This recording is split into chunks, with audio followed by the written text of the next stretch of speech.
Good evening. Welcome to the June 21st, 2021 Merrimack School Board meeting. Please join me and rise for the Pledge of Allegiance.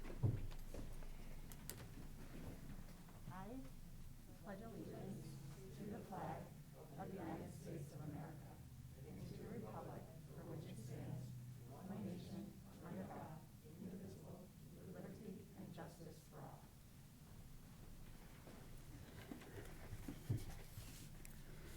Before we get started, I just want to say this is Dr. McLaughlin's last school board meeting.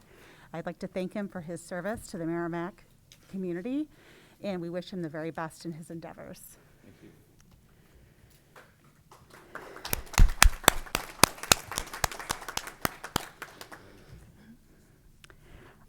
you. The next item on the agenda, and Lori Peters is excused. Thank you. The next item on the agenda is face masks and public comment protocol for board meetings. So, as we've been, going over the last year, we've all been wearing face masks, and they're not required in this building. So, I just wanted to get the pulse of the board to see if, and all of those at the table, if they're comfortable taking off face masks. The idea being that it could be optional for our meetings, including those that are in the audience. I don't know if we need to take a motion on it or if we just. In favor. All right. Someone want to make a motion just to keep it? I make a motion that we make our guidelines for wearing masks during meetings consistent with the town hall standards. Okay. Second? Made by Lori. Any comments? All those in favor signify by saying aye. Aye. Aye. That's 4-0-0.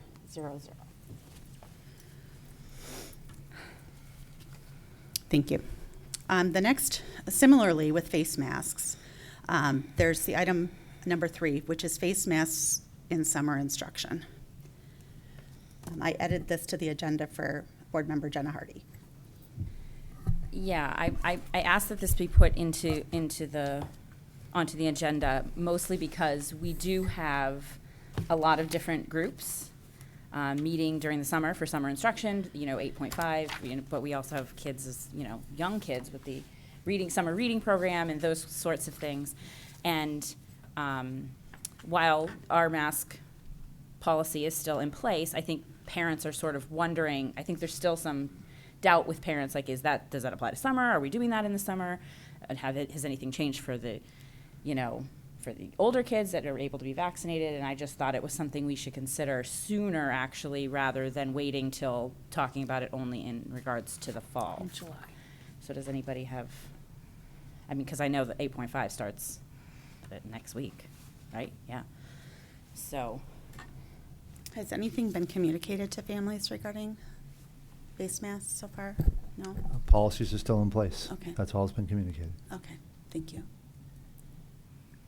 So I know other school districts have made this recommendation that there will be no mask or mask if students, they're optional during summer instruction. So I agree with you, Jenna.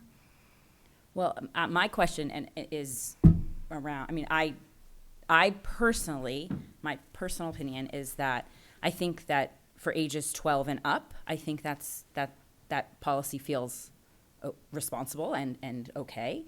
I think the question really for me is more, and for the board, is more for ages 12 and under, where nobody can be vaccinated. I think we need to ask ourselves, at the programs where the kids might be 12 and under, do we need to have a mask policy, and what does it need to be? Or we probably should have a mask policy, and what does it need to be? Do you know what I'm saying? I don't want to overcomplicate the matter, but,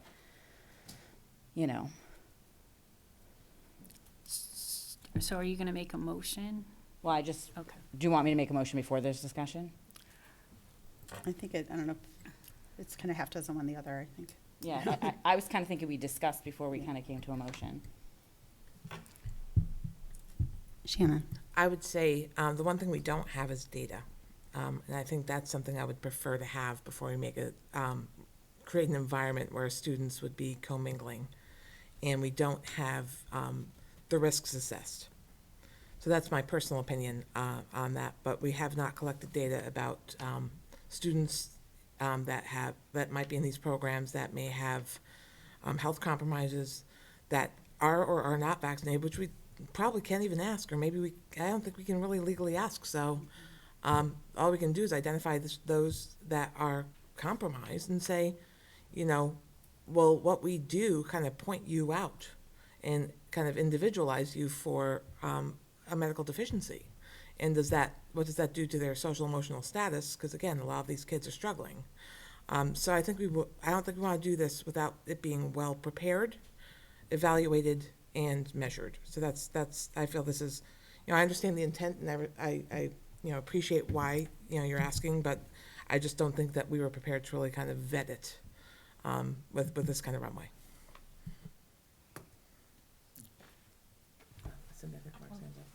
Dr. McLaughlin. So I would just point out the CDC has recently talked about concerns relative to the Delta variant of the illness that affects young people more than others. And that is something that is a real concern among some in the medical community. I think we have done very well in Merrimack, no school transmissions. I think that's something to be proud of. I understand that we all are eager to go back to normal, but I think if this COVID experience has taught us anything, it's that as quickly as we think we've figured it out, we haven't quite. And my opinion would be, it would be unfortunate to create a scenario whereby we would potentially put students in jeopardy, or their families, because that variant is out there and we don't really know where it's going. So that would just be my feedback on that. One solution is to table this item till I think our next, we have, what we normally don't do, we have 2 meetings in July and 2 in August instead of 1. And our next meeting is the 12th, which will be shortly. When does it start? It starts Monday. Starts Monday. So that would be, a couple weeks. Yeah. I mean, I'm not opposed to that in any way. My thing is, I'm still very much in favor for masks, anyone 12 and under, because I think we have a responsibility at that point. But to me, once the vaccinations are available for families, the responsibility shifts to families. And at that point, then it's up to a family to make the personal decision of whether their child can still wear a mask. I think there'll still be lots of kids wearing masks, even vaccinated kids. You know what I mean? Just because. And I some of them might even live in my house. You know what I mean? Like, that's just, but with 90-degree days in the high school and at Thorntons Ferry, and the kids, and at Thorntons Ferry, a lot of those kids are little. So I think they should probably still wear masks. But at the high school, that was just thing. But I'm okay with tabling it to the 12th if people are more comfortable with that. That's fine. You good with that, Lori? I'm fine. I think we do have some data, but if everyone wants to table it, then we can talk about the data at the next meeting. Okay. All right, that works.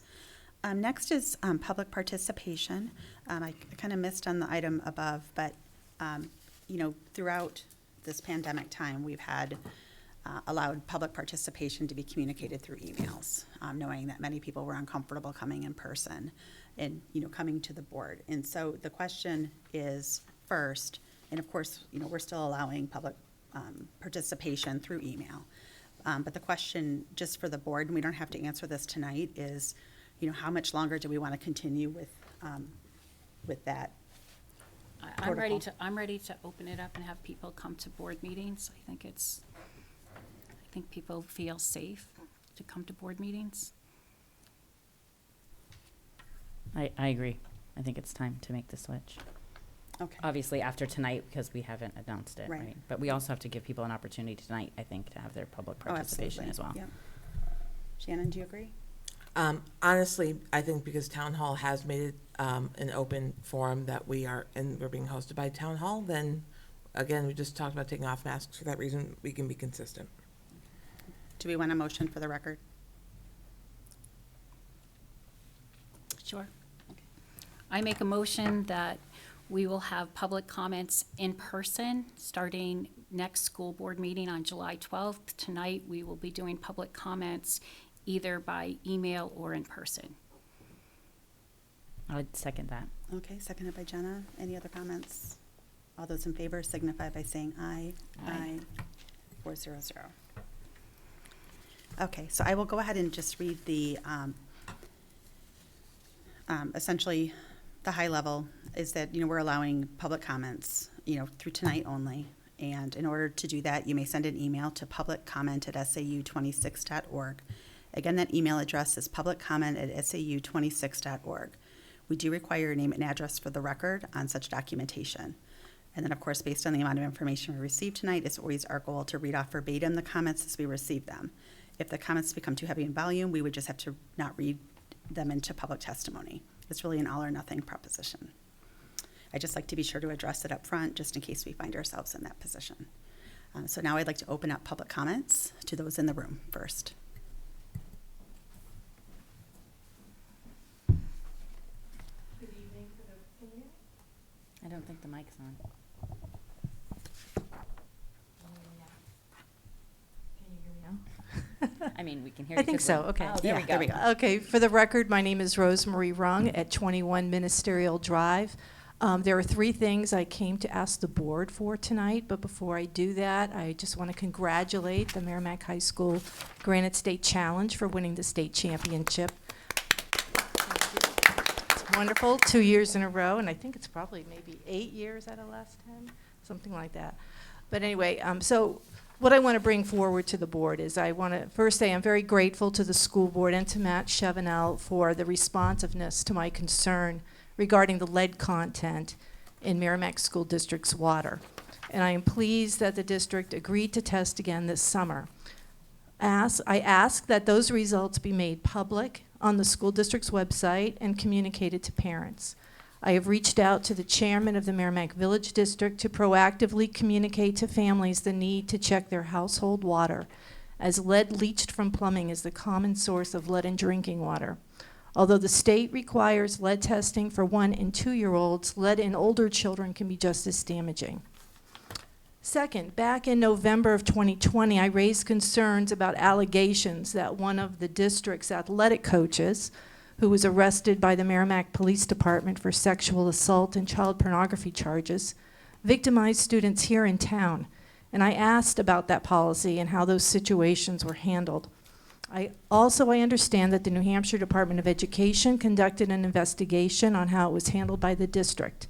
It is time for the school district to issue a statement to the residents of this town whether that investigation showed flaws in the handling or not, and if there are flaws, what the district is going to do to remedy them. Finally, I am aware that district and Merrimack High School administrators prohibited a graduating senior from participating in the graduation ceremony held on June 12th. In my opinion, this punishment is more about exerting administrative power than it is about consequence and justice. Contrary to what many of you think, graduation is not just about Merrimack High School. It is a culmination of 12 years of study by students, not to mention the commitment, sacrifices, and contributions their families make along the way. It is about learning to read in 1st grade, understanding New Hampshire government in 4th grade, learning a world language in middle school, and much more. For high school and district administrators to withhold the graduation ceremony from a student who has already met or exceeded graduation requirements built on 12 years of study is, in my opinion, an outrageous abuse of power. It ignores all the work that student put into getting to that point.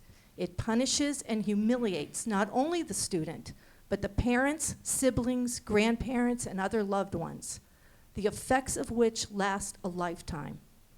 I've lived in Merrimack for 38 years, and I can tell you this does not reflect the values we hold dear.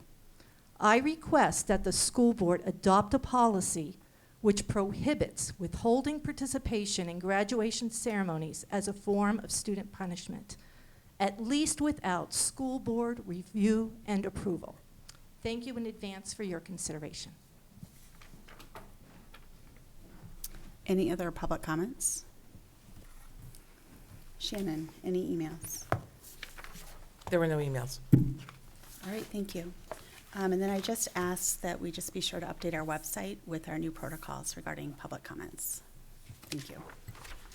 Next item is Granite State Challenge. I'd like to turn it over to Mark McLaughlin and Sharon Putney, Dr. Sarah Campbell, Kyle Harvell, and members of the Granite State Challenge team. Welcome. Well, before Sharon takes the microphone, I had an opportunity to greet the team on their way in.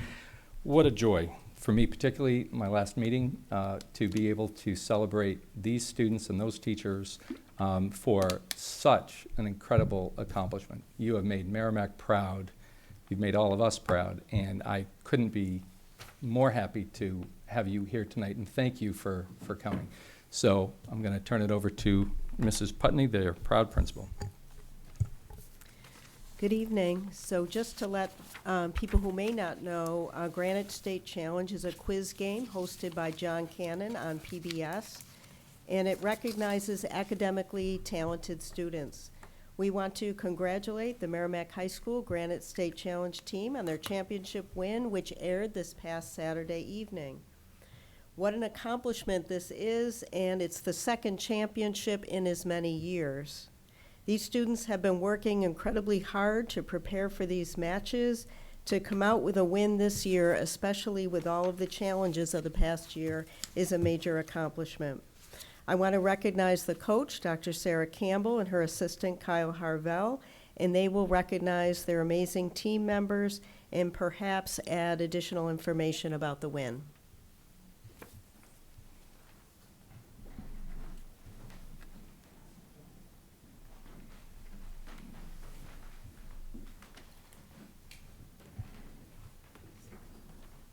Hi, thank you for having us here today. I'm not used to being the one in front of the camera. I'm usually the coach and I let the kids be in front of the camera. So, Welcome.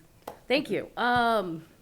It's definitely been an interesting year. From the very beginning, we weren't even certain we were going to have Granite State Challenge, simply because of all of the safety concerns involved, whether or not schools would be able to participate. And New Hampshire PBS, I want to start by thanking them for all of their hard work. They actually redid their entire set. They put up plastic dividers in between all the students. They bought us these lovely masks that I'm modeling for you. And they were amazing in terms of making sure that these kids got their opportunity to shine, and it was wonderful. Want to talk about what we did with them to get ready to go? Yeah. So really, thank you for having the opportunity to have the kids come in and be recognized. This is something that kind of flies under the radar at the high school, and it's kind of special for them to be able to get some attention for this, because the sacrifice of the time that they put in and the effort that they put in was really pretty special in often very odd circumstances. Is your microphone on? I have no idea. You have to hit the button in front. Push? Yeah. That's a Granite Yep. State All right. Challenge Thank right you. there. I'm not the tech guy. Yeah, so they put in a lot of hours and sacrificed a lot of their free time to study for this and to practice, and oftentimes in very weird hours, weird times on Zoom, in person, in school, on odd days. So it was really a pretty special achievement by all six of them, and the work that they put in, and for them to be able to come in and be recognized is cool. One other thing that's really hard for us is, I don't know how much you know about the show. Normally, they tape in January, and it's all over in 2 or 3 weekends. This year, because of the protocols, they pushed it off to March, which was awesome. It gave us a little bit of extra time to practice. But it also means that, number one, we've had to sit on this since March. We haven't been able to say anything, or at least not say too terribly much about it. And then the other thing is, it didn't finish till after school was over, so they don't get to really share this with their friends in the realest sense, like with their classmates, with the whole school community. So it's really, thank you for this opportunity to recognize them. And I think at this point, we're going to call them up to talk about their experiences.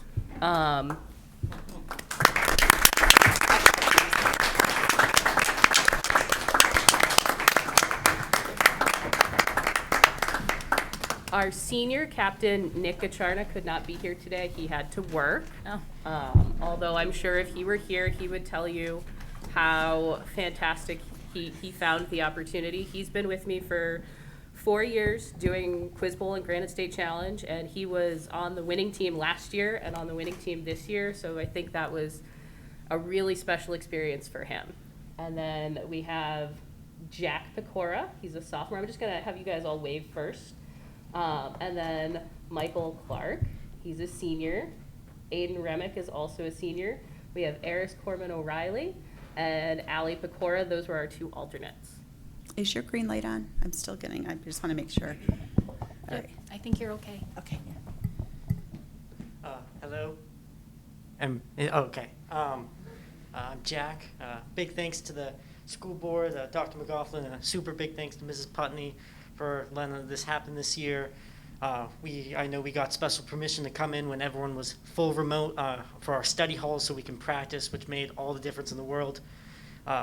I think that what best summed up this year is when I was quarantined for 2 weeks and I was zooming in on my laptop. I would have to scream through the laptop buzz to a friend who was honorary member of the team in order to practice buzzing.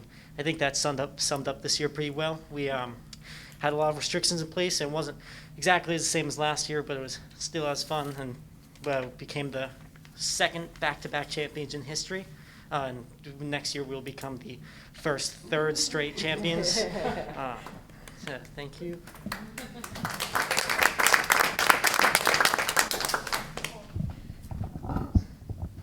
Good evening.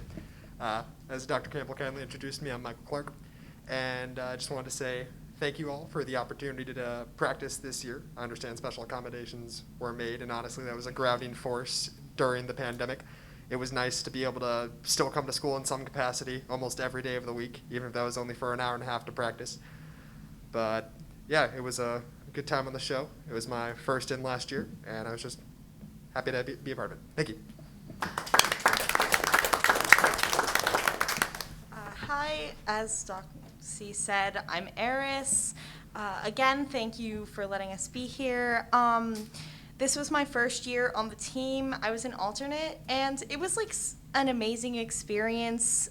I learned so much just from being on the team and frequently just hearing the questions over and over. And overall, it was an amazing experience, and I can't wait for next year.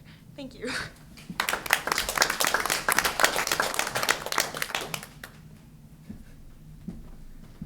Hi, my name is Aiden Remick. I would like to thank everybody who has already been thanked many times over.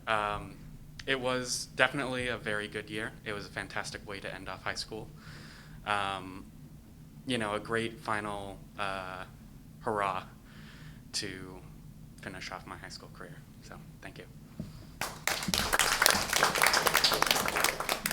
Hi, I'm Allie Pecora. I was an alternate this year, and I had so much fun. I was not part of the team last year. My brother was, and he was the one that got me into it, and I couldn't be more thankful because I had so much fun, and it was like Michael said, it was a grounding force during the pandemic. It was something we could look forward to every week, and I'm really grateful that we were able to do it. Thank you.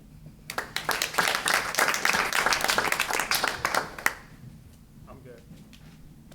I don't know if you have any other questions. Yes? I have a couple things. So we're extremely proud of you, so congratulations, everyone. Is there any way, Matt, we could order a banner to put out in front of the school so we could have that banner so every time we drive up next year, we can celebrate this? So New Hampshire PBS actually gives us like an 8-foot banner. The one from last year is actually on display in the high school lobby right now. Okay, good. I actually have the one from this year in my car. Okay, good. So we do have Is that. it weatherproofed and it can stay outside? I think so. It looks, yeah. That'd be great. I think it just celebrated all year long because this is a great win.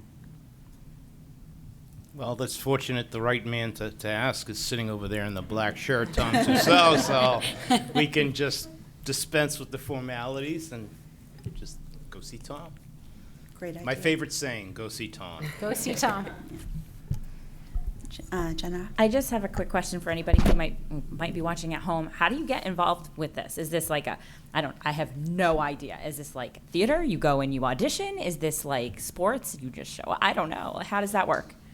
How do you get involved? So I put on an announcement the first week or so of school saying, hey, if you like trivia, I usually start it with a trivia question because that hooks all the people who like trivia.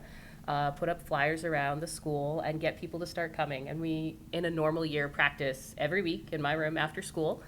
And then in order to do Granite State Challenge, once their appetite has been whetted a little bit for the trivia competition, I hold tryouts. And so the process to actually be on the show is a little bit different. Since 2013, they changed it. It used to be you were invited every other year to participate on the show when they originally started it. But then in 2013, their funding got cut, and so they had to be more selective about the teams that they take. So they do what's called a Super Sunday Challenge, where they give the teams a 100-question test, and it's essentially your whole season wrapped into one giant test that the team takes together. And so they go and they take it, and they take the top 16 teams into their tournament. And so from there, it's the playoffs, and if you lose, you're done. So it's thrilling and terrifying all at the same time. But I do have an audition process for that, or a tryout process. But if they don't make that team, we do actually compete in other leagues and other tournaments. So there is a way to get involved and get better at it in order to try and make the Granite State Challenge team. Oh, that's really interesting. So you don't have to be like the person that takes 5 AP classes, and No. so you could literally just be good at trivia. Yes. Okay, interesting.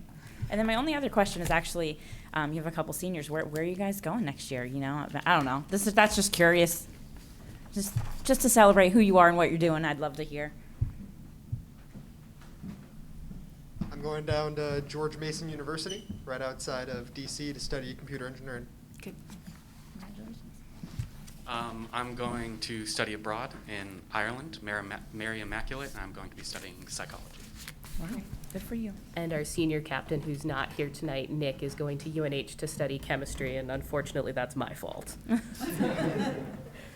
Thank you. Shannon. I brag about you a lot every year. I always, the early rounds, I know that we get compared to a lot of schools, but we couldn't do what we're doing if we didn't have the best of the best right here in the 03054. So, I mean, I have to say what you're doing in your group is really just showcasing the talent we have and just a sense of community we have where we can bring the best, out in front and slay it. I mean, I'm just going to say you're slaying it. I think last year you won, this year you won, but the year before, weren't you runner-up? We were in the semifinals the 2 years before that. We Semifinals. lost to the eventual champion in the semifinals. Right. It was Plymouth, if I remember correctly. It was Plymouth, Yep. and then the year before that, it was Salem. Yes. So again, we are always at the very end. We're not early rounders. So that, again, even when you weren't winning, you were still slaying all the way to the deep rounds. And I believe the club that is called the Quiz Bowl Club, right? Mm-hmm. So if you wouldn't see Granite State Challenge on the club sign-ups at the beginning of the year, you'd be looking for Quiz Bowl. But I can't say enough about what you do to really showcase, the well-rounded education we put out there and put it on PBS for all to admire.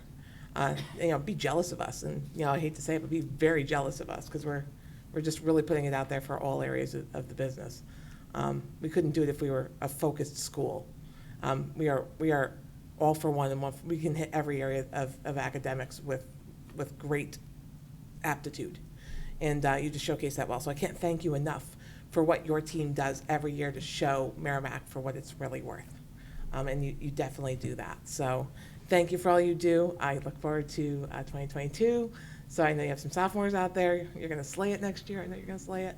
And we just look forward to watching again. So thank you for your leadership as well. I know this is a passion project of yours, but it does take a lot of time as well outside of school. And we appreciate those extra efforts that you as leaders are putting in to give the kids this opportunity. Thank you.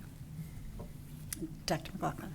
So I just am feeling nostalgic tonight, and I would just say this. I remember interviewing Dr. Camp, so I'm going to just turn to the students and say you are the stars for sure, but I think you'd be the first to agree that Dr. Campbell is a star in her own right. And so I would just take a minute. I recall our interview, and for those of you who don't know, I'll brag about you for a minute. You're a PhD from Dartmouth.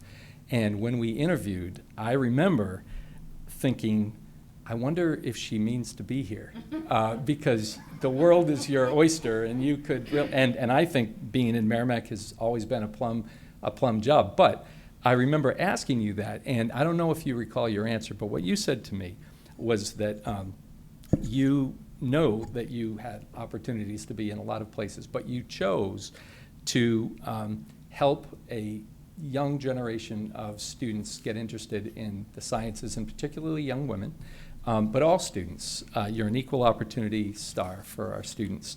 And all these years later, you have just shown yourself proud. You've supported your star team of crack science teachers at Merrimack High School, and you have really helped raise generations of kids who I think are going to just be stars, are stars in their own right, whether there's Quiz Bowl or Granite State Challenge or not. So I just want to take a moment of personal privilege to thank you for everything that you've done for our students, to get them and all those who aren't sitting here tonight but could, everything that you've given them. So I would thank you.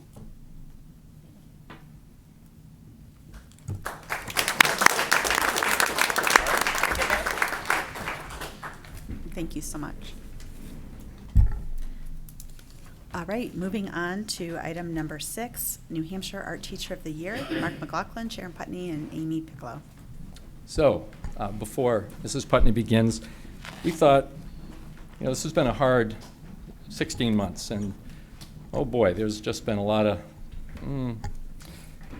forgetting how great a district we can be. And tonight, with the Granite State Challenge team, we got to see a little bit of that, and also now we have an Art Teacher of the Year. So we thought there's just no way we're going to let this year end without celebrating all the great stuff that happens here too. So Mrs. Putney, please introduce Ms. Piccolo. Yes, thank you. The New Hampshire Art Educators Association is a nonprofit professional organization whose mission is to promote quality art education in New Hampshire. Their annual Art Educator Award program recognizes outstanding art educators who have made significant contributions to art education or art programs within their school, community, or professional organization.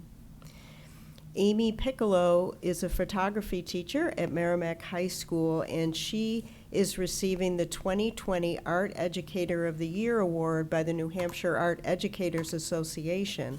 Last year, these recipients were not recognized due to COVID, so we are very pleased and proud to be able to congratulate Amy Piccolo for this outstanding award.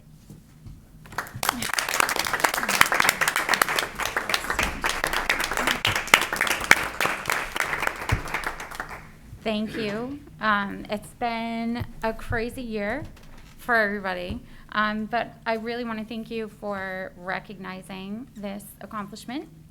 And I want to thank Dr. McLaughlin for taking a chance on me 4 years ago, and I am committed to continuing the effort to raise awareness in arts education. So thank you. Thank you. And before I open it up for any comments and questions, I just wanted to say that, we're so blessed to have such a talented educator here. I've first known Ms. Piccolo back when our kids were in Merrimack PTA, and I knew she was special. They were in the same kindergarten class, and she frequently volunteered with our class by working with the class teachers to help develop projects, come up with resources, and work with the children for fun and instruction. As a parent, I truly appreciated at that time all of her efforts and contributions to the class. I also know that she's worked with this community for many years. She's also, I recall recently, I think you organized Youth Arts Month at the Concord Library. Is that correct? Yeah. And so I know when you first were employed, I think you went over to Bedford. And is that correct? Were you in Bedford? Or were you? I was in Bedford and then Milford and then here. Yeah, and I was just so jealous because I'm like, I really wish she was in Merrimack. And then, as time has it and, opportunities come up, here she is. So that's fantastic. And this is also your alma mater, right? This is where you graduated. Yeah. So you're right back in your home district. And then I was on PERC. And I was on PERC when she and Mr. Mueller first came with this idea. And I know Dr. McLaughlin remembers that moment too, and it was truly, I think, magical what you did, and so much work that you guys put into making an outstanding interdisciplinary class. And you went down, I recall, you did work with Harvard. I think you developed relationships down there, and you really took something very innovative and you brought it to our district. You 100% deserve this recognition, and we appreciate all you do in our district. Thank you. And I was just going to say, so Amy, teachers encourage minds to think, hands to create, and hearts to love, and you do all of those things, so thank you very much. Thank you.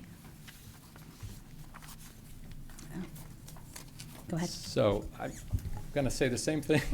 I remember that interview too. And you replaced the person who's well-known and longstanding in the department.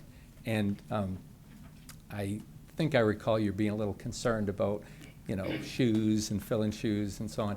And I would say that you have more than demonstrated an ability to not fill those shoes, but create your own shoes and start in your own path. And I think I want to thank you too, and all the students who have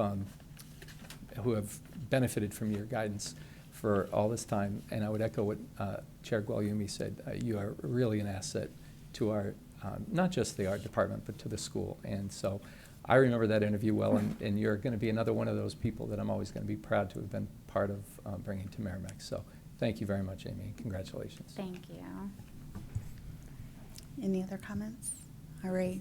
Well, thanks. Thanks so much, and thanks for coming out. All right. Item number 7, LED lighting proposal. Matt Chevenel. Yeah. Thank you. While we wait for our guests to come up to the head table, we have Eric and Carl from EMC, Energy Management Consultant, and George, I believe, for Eversource, which I haven't seen without his mask on until this date, so I'm just kind of guessing. And this is something that Tom and I have been talking about for quite some time.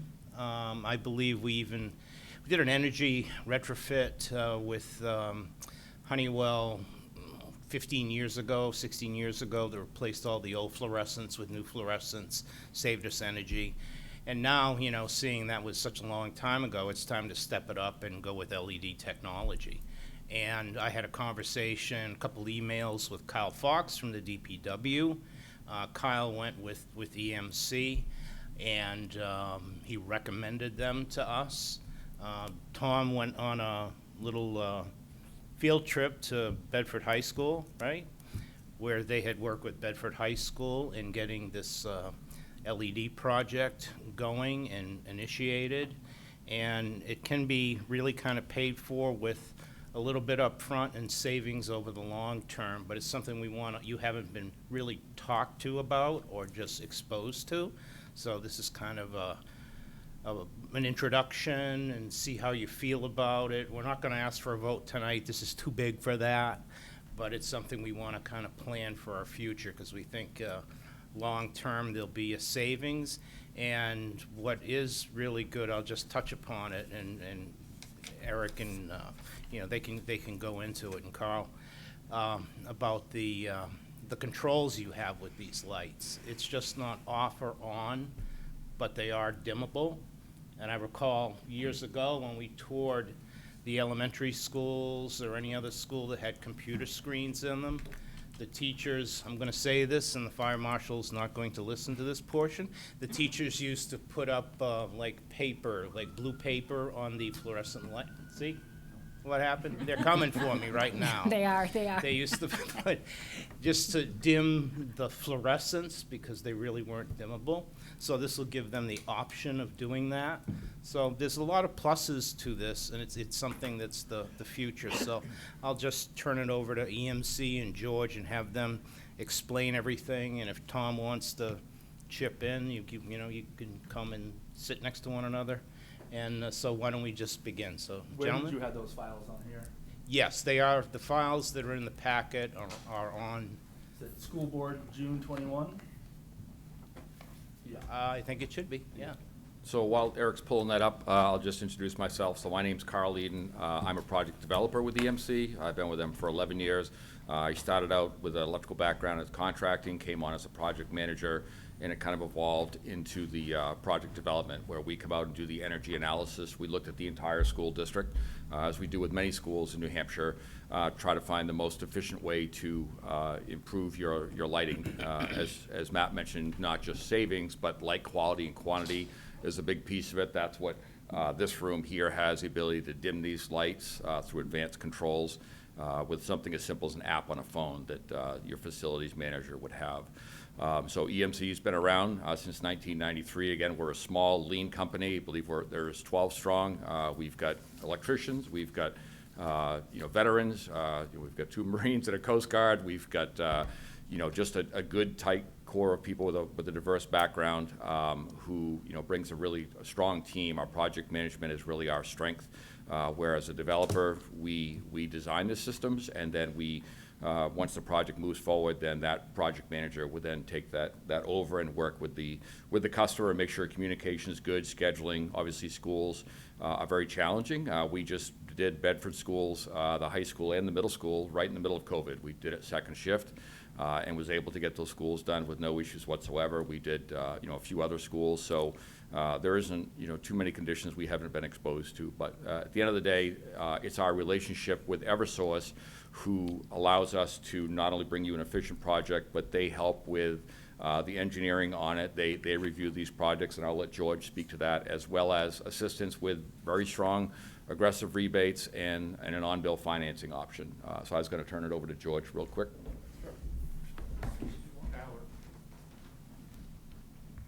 As Carl mentioned, name's George Schneider with Eversource, Strategic Account Executive. I manage all of the larger customers throughout the state, so I have the central and southern region. For example, here in Merrimack, I have Elbit Systems and the outlets, kind of work with them on their billing, saving money issues, energy efficiency, as Carl talked upon. And that's kind of the big reason why we're here tonight. We have funding to help reduce usage across the state, because we need to actually help mitigate any potential brownouts, blackouts, kind of what's happening in Texas right now, just kind of trying to watch the grid. By doing that, well, how we help with that is actually help fund projects for companies. So it could be HVAC, could be lighting, compressor, the whole gamut. I do have the town of Merrimack, worked with Pal Fox, also just worked with the wastewater treatment plant. We got some pretty good rebates on that for a whole bunch of different items that we installed over there, or they installed and we gave them the rebate. But basically my role here tonight is EMC is proposing the project. I'll be kind of in the background if you guys have any questions for Eversource, kind of yay or nay, does that make sense? Kind of just being a reference point. So feel free to, obviously don't tap me on the shoulder, just flag me, he'll be right over here. Not going anywhere. Thank you. So again, I could just very, very quickly kind of go over the proposal to kind of show you how things flow. Again, we come in, we do an energy analysis of your lighting system. We look for opportunities to go to LED. I'm just on the cover page. Okay, so this is just a proposal that Matt has. So again, reduce your operating costs. That's why we're here. That's why this program exists.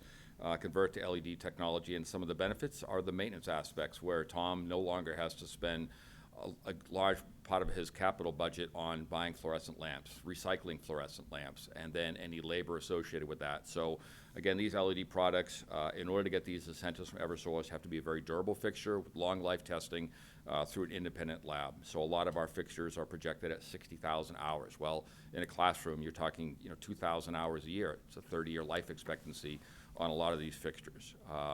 And so again, everything there is 100% LED. We're also going with a lot of controls now. So you mentioned Bedford High School. I worked with Todd Zolman over there. Their entire school district now has advanced controls. I think we've done every school that they've had. We've done schools. We've done all the H's. So Hollis, Hudson, Hampstead, Hopkinton, Hillsborough. There's a few more out there that we've done. We've done Oyster River. So we've got good relationship throughout New Hampshire with a lot of school districts. And again, the end of the result is we want a smooth process, good project management. We use local subcontractors. Tom actually has a contractor that he has a preferred vendor, Custom Electric, so we would offer to them. They're comfortable with working in the school district. We used a contractor who did the street lights in town that is doing the police and fire station right now. We had another contractor from Dover do the wastewater treatment plant. So local contractors that we oversee from the project management standpoint, And again, we're providing turnkey services, so we give you weekly updates. We take care of recycling, disposal, storage, completion percentages as we move through. With Eversource, providing a pre and post inspection to ensure that what we sent to them for an engineering study is correct, is what was installed, and that post inspection is where you would have kind of that partner, because again, they are paying a good portion of this through incentives. So you've got that kind of partner working with you throughout the process. And then maybe Eric, if you just want to touch on the controls piece a little bit. Yeah, so it's the same controls that we have in these 2x2 fixtures here.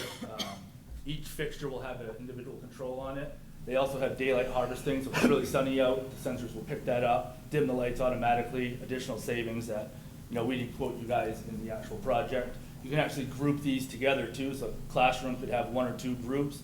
So if just the teachers in there, the front lights will be on, the back will shut off, additional savings that we don't capture. One of the bigger things is task tuning. We quote you guys at 100% light output, but when we commission these, we go right to 80% because you can't really see a light difference between 80 and 100. So there's extra 20% savings right there that you're not even realizing from our quote. Each classroom will have a dimmer, just like the white one over there, where the teacher can lower, raise the light level, turn it on and off. So it's kind of, each teacher can have their individual settings for whatever they want. Some teachers like it bright, some teachers like it very minimal. Like these are probably, 30, 40%. So you can kind of customize it to whatever you want per the classroom. And like Carl said, it's on an app on your phone, so we'll give Tom access, and he would give it to whoever else he wanted to, and then you can go in and make the adjustments from there. Kids can't just go and start messing with the apps and turning lights on and off. I don't know, some of these students tonight probably could hack in there. Hallways wouldn't get switches because there's really no need to dim the lights there. They'd just be on the sensors on and off. Restrooms, same type thing. Small storage closets, that have 1 light in there. We wouldn't put a sensor in there because they don't have the operating hours to justify the cost for it. That's pretty much it. And I think it was probably a good portion have controls. Yep. It's just the small closets, janitor closets, custodial, stuff like that we wouldn't put those on. Yeah, LED lighting's certainly been around since, maybe 2013. We started doing our exterior lighting, and we brought it indoors, and Eversource is like, it's great. We know you're doing LED lighting. What else can you do? Let's control those lights, and that's what LEDs really like. They like the ability to be controlled. So to give the end user a simple dimmer that you would have in a dining room type of thing, again, they're going to tend to err on using less light. A lot of monitors and things like that, students have better eyesight than we do. They don't need as much light, so you're going to see classrooms dimmer than the normal kind of high-low or pulling light bulbs. Tom's probably done that a lot of times to help a teacher. That's how they dim those fixtures. So one of the environmental impacts, so we're projecting the entire school district on an annual basis is just over 1,102,000 kWh savings. So it's a huge number. It's a very important project to Eversource for a lot of reasons. Some of the environmental impacts are, if you look at the savings, that would power 98 households per year through the United States. 76,000 fewer gallons of oil, less carbon dioxide, all these things by going green, these are some of the benefits by reducing your carbon footprint. Is certainly, that's a very large number, again, looking at just lighting. So that's a nice thing to promote to the public and showing that you guys are doing everything you can to be environmentally conscious. Any questions up to this point? Okay. So again, we looked at all the schools. We looked at the opportunity for controls. That includes the exterior. If you drive down the Everett Turnpike, you'll see the high school. You see a lot of those, what I call the Cobra Head, right to the parking lot. So a very long parking lot. All the exterior lighting is dark sky compliant, just like we did out here in the parking lot. So full cutoff, so you no longer see that source of light. This parking lot tends to glow at the high school as you drive by at night. So that kind of goes away, and you only see the source of light. Those are some of the other benefits. Again, that's mandated by the utilities. In order to get a rebate, they have to be dark sky compliant. So you're not just going to see these big bright lights in your parking lot. So those are some of the nice little benefits that you're seeing as well. It's a very detailed audit. Again, a lot of small print, but it literally is every single light in every school. What we're presenting tonight is the high school complex, which is the SAU office, the maintenance building, and the Both Master Colas. Both Master Cola schools. And then we have Reed's Ferry and Thornton's Ferry as well. Again, so we'll talk about the financing piece. There is money available this year to fund these schools through the Eversource, what's called Smart Start. So a lot of my school districts, Bedford being one of them, took advantage of the Smart Start. So in addition to the rebate, you also get the ability to finance a good portion of this directly on your electric bill. George, jump in if I say anything incorrectly here. But again, so you're seeing here so right now we're looking at Thornton's Ferry on your left, project cost of $122,000 with a Smart Start rebate of $55,299, net project cost of $67,588. There's a one-time program charge of 5% of that rebate, so $33.79, and that leaves you a total project cost of $70,967. So that kind of gives you the program. So what it is it's a 0% interest loan with a fee up front that you pay once, and after that it goes right on your utility bill. If you look down on the bottom, you've got those kind of highlighted in yellow. There are some repayment options depending on how aggressive you want to be. Again, we're projecting, where are we on the savings piece of that? Almost $19,000 a year in savings. Yeah, so estimated monthly savings is about $1579.88, looking at Thornton's Ferry. So you're seeing just under $1,600. Well, the way they set that repayment up is they're trying to match that savings. So your bill stays cash neutral, or if you take a more conservative approach, you'll actually see your bill come down while you're repaying the loan. So in the two options there for Thornton's Ferry, you're taking a 59-month repayment option, and you are seeing a repayment of $1,202 a month. If you take the quicker approach, the more aggressive, that would be $1,577, which is pretty much right in line with what your financing amount is. So it's a nice way to pay for the program. You get the rebate. There's an administrative fee to go that route, but a lot of school districts, when you're, especially in a year with COVID where they don't have the working capital, it allows them to fund these projects and get these done. There's no payment, there's no penalty to pay early, correct? Which George likes, because that opens up more money into the program.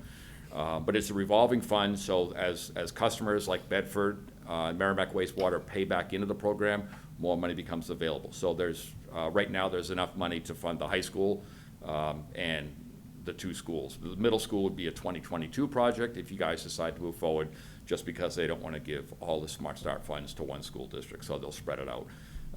We're doing a school up in Milan, if I said that right, up past Berlin, next week actually. So Gorham, we've done a lot. So anyway, that's kind of what the Smart Start program is. It's an important piece and allows school districts to fund these. I don't know if you have any questions on that. Yeah. So in essence, George, what you're saying is, that's George. That's Carl. Sorry. Yeah, I know. And what you're saying is, if your savings, estimated monthly savings, so like let's say Thornton's is $1,579. Correct. And then if you take the 45-month payment option, like financing a car, let's say, your payment would be $1,577. So the electric bill that we currently have wouldn't go up. So you're not really putting any capital. You're swapping, kind of like the Honeywell deal. You have a cost avoidance, but you're taking that cost avoidance and you're repaying back the investment that you have in your infrastructure, this being LED light infrastructure, that would save Tom, how much did you say you spend a year in? It depends. If we're talking about fluorescent light bulbs alone, we spend as district-wide roughly $5,000 a year in purchasing light bulbs, roughly $2,000. You have to go to the mic, Tom. Sorry. Yeah, once you hit the mic, Tom. I put him on the spot, yeah. Sorry about that. We roughly spend right around $5,000, actually some years more, in fluorescent light bulb purchases. We do spend roughly $2,000 a year. That varies up and down, but last year's figure was $2,000 in recycling light bulbs. So that cost also, there's a cost to us to replace, I'd call it high fixtures, Yeah. which would be like light poles and stuff, and we've spent in a range between $1,800 and $3,000 in the last few years on that too. Yeah. So there's quite a bit. There's also some other factors that I can give you. When we did the original replacement, we did not replace every single fixture. So actually, some of those fixtures in our buildings right now are older than the 13 to 15 years that Matt talked about.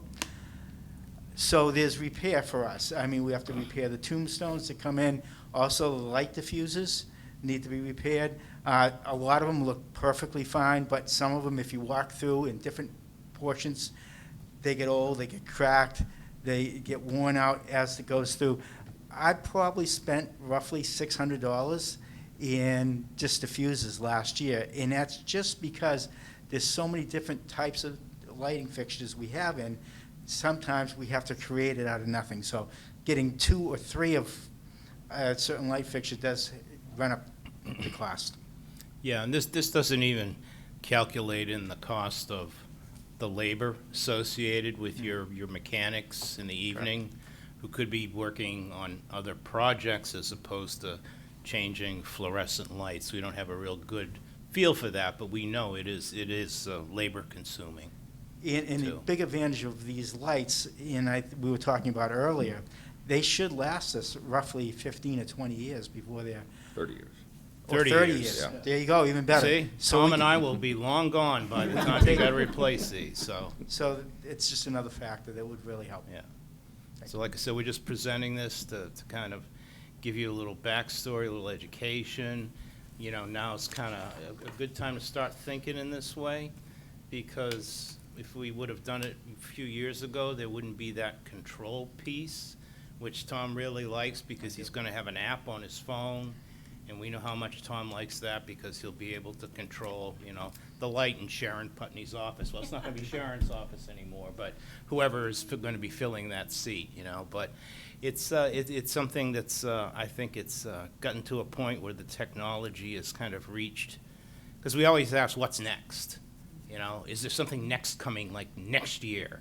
So I'll ask that right now. Is there like something else coming that's going to blow LED lights and the controls out of the water? It's a great question. And what we're seeing, when you talk about this advanced control system, well, there is another level of control that this system is already set up for. It's a mesh network. So in example, the Hollis schools, they have, they installed some gateways, use the, not to get too technical, but use the network of the sensors within the fixtures, the brains, to now talk to your HVAC system. So now you can talk about scheduling, load management, live screen. St. Anselm's College, they can literally turn on a light within the student parking lot based on their vacations. We're starting to see a lot of things related to COVID, where if you went to the gateways, now you can talk about tracking how a space gets utilized. Is it seeing a lot of traffic? You know, people congregating in a space. So there's a lot of other benefits as far as you know, kind of the Internet of Things. You know, not to the level of contact tracing yet, but I mean in terms of being able to see how much a room is being used based on when the lights are on, and then those lights can again talk to the HVAC system based on occupancy to turn the system up and down based on how it's occupied. So there's a lot that they can do. The lighting has become so efficient that not in my lifetime, you'll see anything other than LED lighting, but it's the controls piece where they're really taking it to the next level.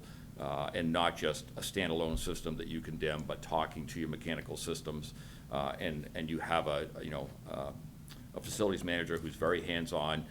He would have access to all that at his computer, and he can tweak the systems, and you know, so there's that's a huge benefit that you're seeing with the control system. Just last piece on the financing, and then if you have any questions on it, the way the program is set up, again, it's a revolving fund. So right now there is money in there that's kind of earmarked for the school district, less the middle school. The way you secure those funds is there's a signature at the bottom of this contract that you guys would just sign. Basically, you sign to get in line. And once that money is there, which right now it is for you, then the rebate money and the Smart Start financing is set aside for you. No one else can take it, and then we start the project. Just to follow up on that, I just know that they've had some conversations that LEDs are basically becoming the norm. So eventually, rebates, there's no set time, but they'll get to a point where we don't offer incentive dollars anymore because it's just such commonplace. So that's why we have these Smart Start programs and enhanced incentives, just trying to get people to change them out and take advantage of now while they can before we get to that point where we're not going to offer funding for it anymore. So just the way things are heading.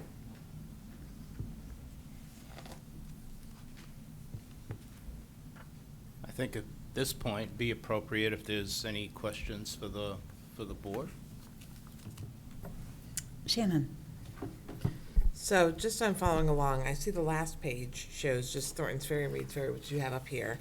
But you're talking about every building in the district less the middle school in another part of your conversation. So if we could kind of, and I know that's kind of the document in front of us, I believe is the whole district, correct? Yes, Yeah, I don't, George. Matt, I don't see the, You just grab that from George. oh, right here maybe? No, that's not it. We have that in our packets as well, but you're talking about the whole district less the middle school. Correct. So he has that document here. I'm not Great. sure if we have it up on the screen, but we'll certainly, Yeah, we don't have it up on the screen, but do you guys have the one that says high school complex in front of you? No. No? Terms and conditions, Merrimack High School, and then it says CO High School Complex, that one.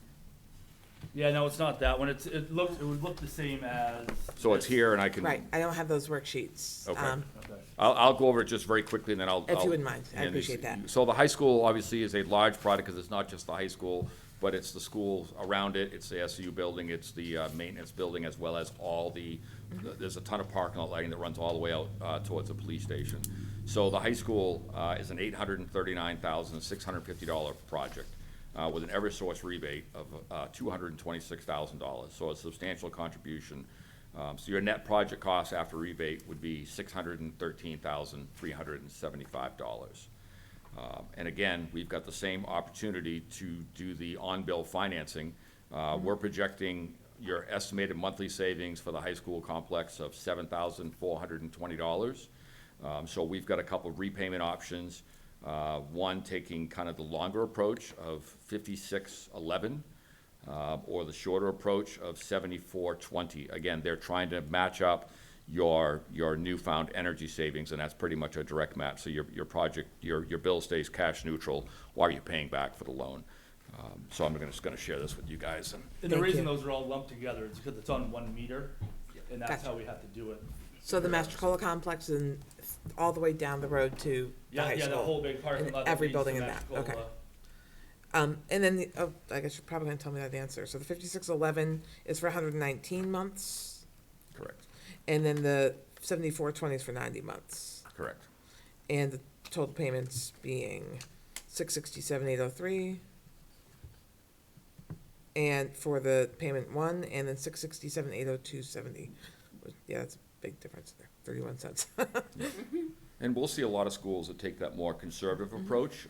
You know, they'd rather see their bill maybe come down, so maybe if they're not quite seeing the savings they anticipated, that they, you know, they're just being safe with that longer outlook. But again, that's totally up to the district. Numbers? Okay, yeah, that makes a bigger comprehensive plan, because I'm like. Yeah, my apologies. I No, thought we it's had squiggly that in rates, there. it's totally fine. Okay, Yeah, that should have been part of the packet. I can It's all right, get don't- that to you. if you would mind, yeah, I've got my chicken scratching in a couple days, it's not Yeah. gonna look good, so. It's not gonna make as much sense as it did tonight, so. And again, the rebate and the loan, all that money comes directly from Eversource, goes to Right. EMC after the project has been complete. So you don't have to cover any of this cost. There's, you know, in terms of what Eversource is covering, and we wouldn't see that funds until the project has been completed and post-inspected by Eversource. I appreciate that. And then the terms and conditions are comprehensive, but just the worksheet was just missing the complex. Okay? Yep. That answers all my questions, but that's, honestly, if I could just, since I have the bike, so just keep going. But I know, Matt, that's actually how I got to know you, was through the Honeywell project. And Yes. It's all about improving the environment in which our students are learning, the quality of the classroom with the quality of light. And we knew that we were getting a savings that made it net neutral to the taxpayer. It was a no-brainer. This falls right into that bailiwick, I guess you would say. That's exactly what we want to do, is do everything, and we do this as a board all the time. I think this is, I mean, I'm putting it out there more for the taxpayer. I think you guys have done this enough. But, being, whatever we can do to improve our facilities, net neutral to the taxpayer, we should jump as fast and as high as we can. And knowing that we can do the same with the middle school, which hopefully is an easier project because it's the newest building of all our complexes, because, these are from the 60s and 70s, so you got your hands full of what you're gonna be doing for us, so Definitely. thank you. But yeah, no, this is something that we should be jumping at the chance to do, and it's gonna do great things for the student learning environment as well. And Tom's gonna have dance parties from his phone in different classrooms based on what his mood is that day, so that's gonna be fun for him too, so. The last thing about this program is there's Eversource just doesn't do this out of the goodness of their heart. There's a systems benefits charge that you pay in your electric bill. Every commercial customer pays for it. So if you look at your bill, you're paying into this program. That's how it gets funded. So one way to look at it is if you don't use it, another school district is going to use it. So it's money that you're putting in. They're giving you money back to do that. Well, you dropped the hint, thanks for spelling it out, because you're right, Right. you're saying it's gonna be lined up for someone else if we don't take it, and we should take it. So, those are my questions, and thank you for putting this together, it's great work. Thank you. Any other comments, questions? Do we vote? All right. Do we need to make a motion for it?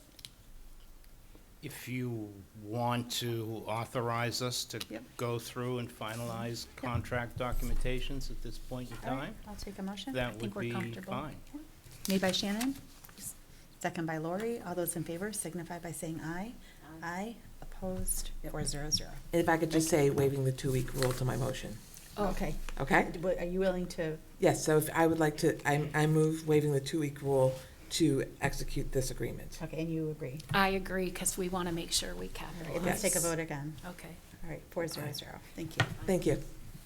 We're really eager, clearly. Yes, Really I eager. love it. You sold the program in 1 minute. I should have. Yeah, just we had like you the do that. bargains. All right. Marketing degree, it didn't hurt. Thank you very All right, much. thank you very much for your time. Thank you. We'll be in touch tomorrow. All right, moving on to Thank you, Tom. item number 8, Granite State College Partnership. John Fabrizio and Tara Payne. Well, thank you. And Tara, thank you for staying and joining us tonight. I want to begin by giving credit to Shannon Barnes for why we're here tonight to talk about our partnership with Granite State College. For years, the Merrimack School District now has had a partnership with Southern New Hampshire University, as you all know, and we've done our cohort model and gone through that. But that's really been exclusively for more people going through their master's degree and for CAGS programs and higher end degrees. And Shannon, during negotiations this year for our MESA contract, said, what do we offer all of the rest of our employees who may want their first degree or may want something that may not be in the world of education, that may be something that they may be an administrative assistant, or they may be a mechanic, or they may want to forward or advance themselves as they move forward in their career. And so we started looking and we started talking, and it brought us to a conversation with Granite State, and it's turned out to be a wonderful conversation. We've learned a lot about each other and about how we can move forward. So at this point, I will certainly turn to Tara and let her talk about what this partnership will be. It's pretty exciting news for us. Thank you, John. Thank you all for having me tonight, Shannon. Thank you. I think this is a great opportunity for Merrimack as well as for Granite State College to partner. At this point, if you're not familiar with Granite State, I'll just give you a little background, which is we're a part of the university system of New Hampshire. So you're familiar with Keene State, Plymouth State, University of New Hampshire. Green light on. It is. Okay, just make sure. All right, thank you. So, as part of the university system of New Hampshire, Granite State holds a very distinctive position, which is that we're exclusively focused on adult students. And so, I think, yeah, I don't think he thinks you're on. There you go. There you go. Much better. I did that the first 3 meetings I was here, too. I feel you. I did not win Granite State Challenge. Anyway, delighted to be here. And again, for background, for those who are watching, I'll just share.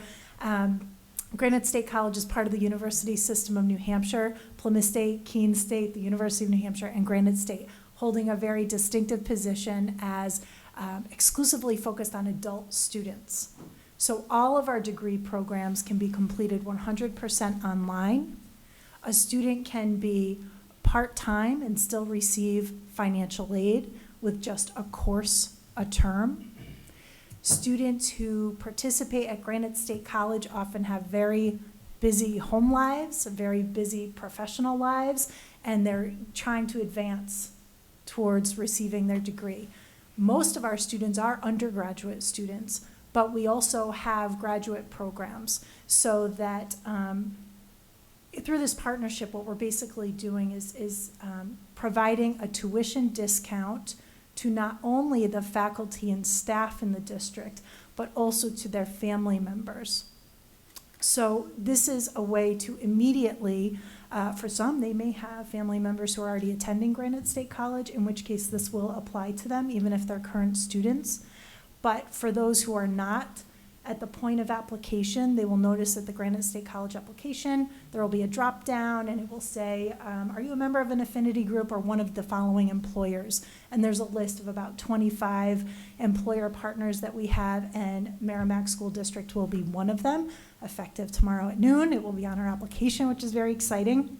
And in the meanwhile, what we've done is we have a flyer that we can distribute to faculty and staff, as well as a dedicated URL, which is just for your school district, so that folks can go there, learn a little bit more about Granite State College, learn about the programs that we offer, and then inquire. And at the moment that they inquire with the college, just, I want to learn a little bit more, they are immediately assigned an advisor who, should they decide to apply, will be with them through to commencement. So there's that nice single support. We're not bouncing folks around, so that they can expect that kind of support and service when they decide to take the step forward and apply at Granite State College. We also offer post-baccalaureate teacher certification, so that's very important. I know you're trying to attract the best. You've got them. I mean, I'm glad that you're still working at it, but you've got them. This was very impressive tonight, but as you try to attract and retain strong faculty members and paraeducators, this is a way to, again, say, here's this extra benefit for you. We're as invested in your education as you are, and the fact that this applies to their families as well should make a difference for some of them. So I certainly hope that it does. One thing to keep in mind is that because we're focused on adult students, if folks are coming to us with military experience or with prior college credits, I know many institutions, if it's 3 years or more, they won't even look at it. You bring it to Granite State College, we're going to find a way to apply that prior learning to your current degree program, and we work with every student to try to do that, including those special professional development experiences that they've had, those more intense professional development experiences. We'll look at that and evaluate it for college credit, and then military experience, of course. I'm not sure if you have questions, but that's a little bit about Granite State and a little bit about the partnership. So again, effective tomorrow morning at noon. It's on the application, and we'll be sure to be able to share the news with faculty and staff at the first opportunity. All right, great news. And Thank you. I would just add too that the key point is hiring. We have a big hiring year this year between paraeducators and professional staff. We're around 60 people, and it's a pretty large number. And Melissa and I have been partners every day and interviewing away. So we average about 5 or 6 interviews a week right now after they've gone through the process, through the school, through committee, then to us. And that's the way it's worked. And in that, this has been an amazing, I would say, you watch the eyes open wide on Zoom, and they say, we offer 20% to you and your family members. We have another, and for them, there's a lot of students right now coming out that have, you all know in the room what college costs are, and they are tapped with loans right now. And to hear that we offer them still advanced opportunities at a discounted rate has been a big deal. And we're getting in a very competitive market when it comes to hiring right now. And this is another way that Merrimack is going to move ahead by our partnerships like this. So thank you, Tara. You're welcome. And I just want to mention quickly, if I may, that the Department of Education this summer, because you may have educators who are watching, so I just want to throw this out there. We, through the New Hampshire Department of Ed, Granite State College is offering an online micro-credential that is free for New Hampshire educators. We expect about 4,000 educators to participate in that micro-credential, and that begins this summer.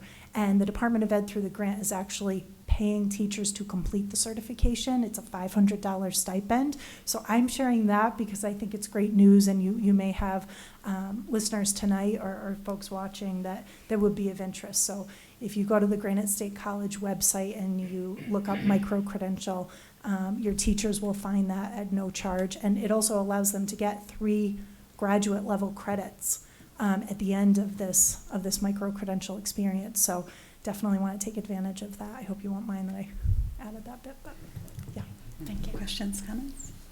Shannon? I want to thank you, John and team, for really listening during negotiations and honestly for being open to jumping at this opportunity. It's all about finding the right fit. And when it comes down to it, especially with the, I would call it the changing of staffing at the para level, how do you develop what would be a more of a high turnover area and to retain them? And that was the challenge we had. You know, we know that there are benefits to the classroom for them getting this education, but there's benefits to them for getting this education, and it was just, what can we do to create a very attractive environment to do that? And I mean, I didn't even hit Granite State College when we were brainstorming. So thank you for coming up with something that's so much stronger because of what it can really offer. Because we talked about, you know, those paras that may want to go for an associate's, those that have the associates but don't really have a path to the bachelor's. And just being able to do that. This is so important. Honestly, I'm from upstate New York, so you have Granite State, Empire State College is your equivalent. And I know it's just a solution for so many students that they either had to leave college. I remember one of my good friends had to leave college, and her husband ended up being transferred, so she couldn't, and it was before the internet. That tells me how young I'm not.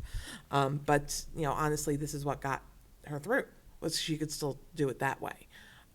So there's really, you know, such a foundational need for this for our district. And again, when you're talking about, you know, teacher certifications, I think that we have that, you know, all the time where people are coming out and, you know, that we have paras that decide they wanted to become teachers and that they needed this step too. So I think we were hitting so many areas of this district that, you know, can take us to the next level. I know she offers some master's programs too, and I don't know if leadership can play into the education space, but I think that would be another great thing when you're thinking about building up those next department heads, those next, so really it's gonna hit, I mean, we talked about it because of our support staff, but this is end to end in this district, what we can do to help. So this is amazing work. So thank you for that. Thank you, Granite State, for having these programs and making yourself available to us. And the timing could not be better. So the new contract starts a couple weeks. that has that professional development they can use for this. So I'm excited. Thank you again. Thank you as well for making this available to us. So great news. Thank you. Oh, Dr. McLaughlin. Yeah, I just, so Tara, you know, we have not met, but I just wanted to say welcome and goodbye. But I'm very, very grateful that you and John have connected, and through Shannon's kind of early on contribution. So 10 years ago, former Superintendent Marge Jaffrey and I brought a partnership in with SNU, and that's been a game changer for the kinds of quality of people that we've been able to attract and then to build. And that cohort model has really been exceptional, and I'm proud of that. And bringing Granite State in as I depart is just perfect symmetry, and I think it's outstanding. And I just echo what Board Member Barnes said, that what Granite State is poised to do for us is just going to kind of complete a package of the services that we're offering our staff, and who wins when that happens? Students. So I really want to thank you again, and I wish you the best of luck. Thank you. Thank you both very much. Thank you. Okay, on to item number 9. That's roadmap for reopening plan 2021-2022 school year update. So I'm going to turn it to John in just a minute. I would say that at the last board meeting, we talked about requirements for providing the state with the roadmap for reopening, and that date was originally June 23rd.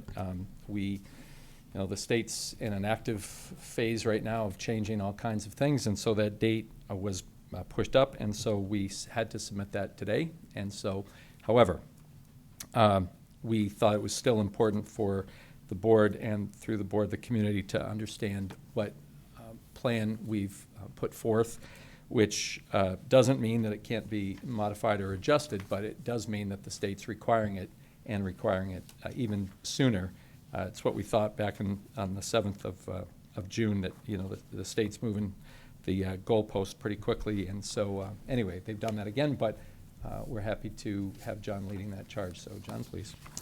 So thank you. And I want to just, so Mark touched upon what the state requirements were, and they were not as clear as they could have been. And I'll put it that way when it came out about we're going to have to develop a plan by the end of the school year.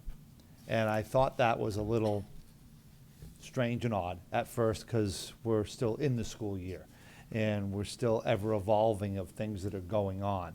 And what it came to be was a template that came out that really was based on the plan that we put together last March, that we presented our big plan there with the 50 pages. And it really was based on that. And it wanted to know of your plan you made prior to reopening, because we're already open. So a reopening plan doesn't make sense because we're already open. And I think that, so what it really asked for was additional information on what in that plan will you enact moving forward next year. And I was able to, with Mark's, with Mark's editing after, really put together something that talked about, here's the things we did to get ourselves back up and moving. And then from there, here's things we're planning on doing. And that's the preliminary piece that went to the DOE today. So, but beyond that, we needed a plan. How would we look at everything that happened in the last 16 to 17 months? And what's our roadmap to get to a point of feeling that we're in a good place as we open the doors in the fall of 21-22. So before you, I put in your packet and I updated today, gave you an updated version because we've added some members to this. And we also had a great meeting today that I'll certainly turn to Jenna because Jenna took part in that. We'll talk about it in a little bit. But we developed many committees and task force. This is very similar to the work we did last summer. And we worked on, and Matt's talked about the thousands of hours we put into this. This 4,000. Yeah. This won't be as elaborate, but it will be, then again, some good work to move into get it. So we have an instructional team that's going to look at data assessment, our essential learning competencies, our reporting and how we're reporting out to parents through our standards-based report card at the elementary level, then middle and high, and what we're doing about reporting next year. We'll talk about reels in there because we still are going to have those families that are remote, and they'll all work together to really come up with kind of their comprehensive recommendations around that. Parents and community. Last year, Mark ran a committee with parents and community. When we have our new interim superintendent again, that will be kind of a charge that will come from this report to reenact that group. And Mark has shared those names with me, and I have those in a folder ready to put forward. Professional development, this comes under me. I'll really oversee this at a point of looking at, working with our CIT committee, with our UDL teams, with our professional development team, with our leadership team to plan for our August Academy coming up and how that happens and what that PD looks like for that, based on what this report says. Technology, Nancy Rose will oversee that, especially going to one-on-one. This is a monstrous task, and this is going to take some time and a lot of meeting over the summer to talk about how does that roll out, what do we do, how do we do that. Nancy will come to the board again this summer to talk about that, but she has a huge piece of our plan going forward. The full implementation of Canvas, that's in place. Looking at how are we monitoring students on the devices? That's in place. The whole internet security piece of this, that's in place. That's a big task force. Human resources led by Melissa, and she'll oversee that and really look at our hiring practices, our onboarding practices, our partnership programs, like with Granite State College, what's happening there, how we're replacing our staff, where are the movements of all of our staff. We've had so much movement this year internally.